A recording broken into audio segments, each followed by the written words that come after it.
آج جو ہے ہم دوسری فصل کو مکمل کریں گے. کل ہم نے جملہ انشئیہ کی 10 قسموں کا اجرا کیا تھا، ٹھیک ہے. آج جملہ اسمیہ کی تعریف اور جملہ اسمیہ کے اجزاء اور جملہ فعلیہ کی تعریف اور جملہ فعلیہ کے اجزاء. بات سمجھ آ گئی یا نہیں ہے میرے بھائی؟ تو آپ لوگ تیار ہو؟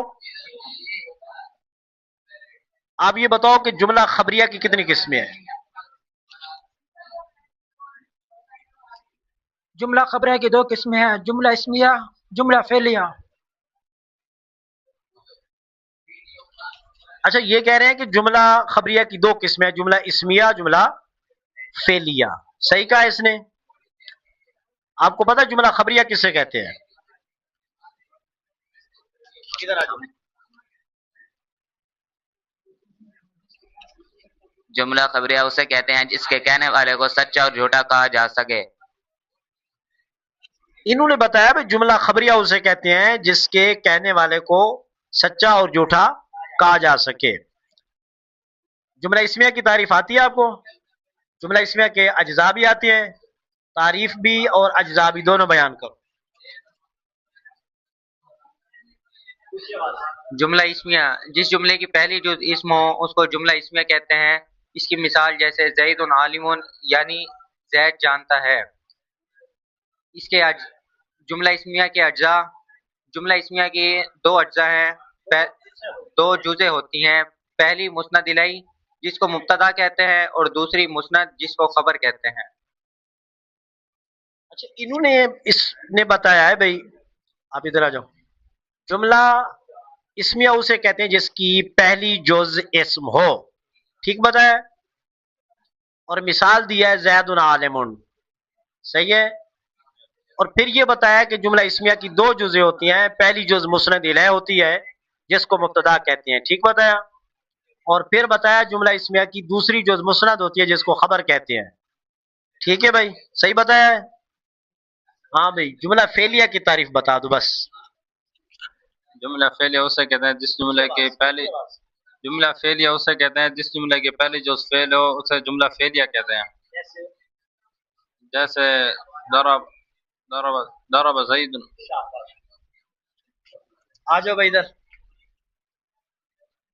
انہوں نے کہا جملہ فعلیہ اسے کہتے ہیں جس کی پہلی جز فعل ہو، جیسے ضرب زید. ٹھیک ہے اس نے. آپ کو جملہ فعلیہ کی اجزاء آتے ہیں، کتنی جزیں ہیں؟ جملہ فعلیہ کی 2 جزیں ہیں. جملہ فعلیہ کی پہلی جز مسند ہوتی ہے جس کو فعل کہتے ہیں اور دوسری جز مسند الیہ ہوتی ہے جس کو فاعل کہتے ہیں.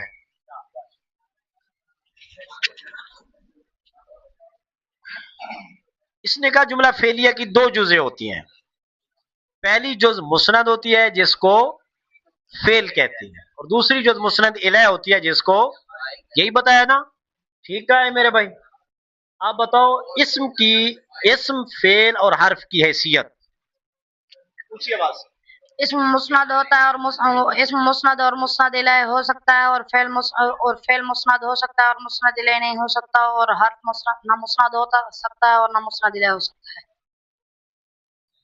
انہوں نے کہا جی اسم کی حیثیت یہ ہے کہ اسم مسند اور مسند الیہ دونوں ہو سکتا ہے، اور فعل کی حیثیت یہ ہے کہ فعل مسند ہوتا ہے، مسند الیہ نہیں ہو سکتا.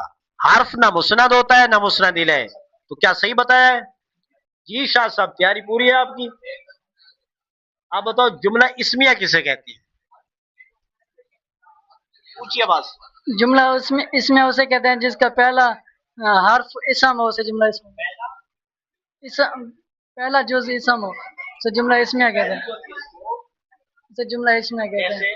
زید قائم. جی آ جاؤ.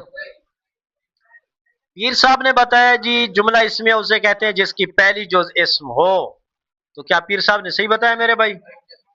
صحیح بتایا ہے. جملہ اسمیہ کی جزیں آتی ہیں. جی اونچی آواز سے. جملہ اسمیہ کی 2 جزیں ہوتی ہیں. پہلی جز مسند الیہ ہوتی ہے، پہلی جز مسند ہوتی ہے جس کو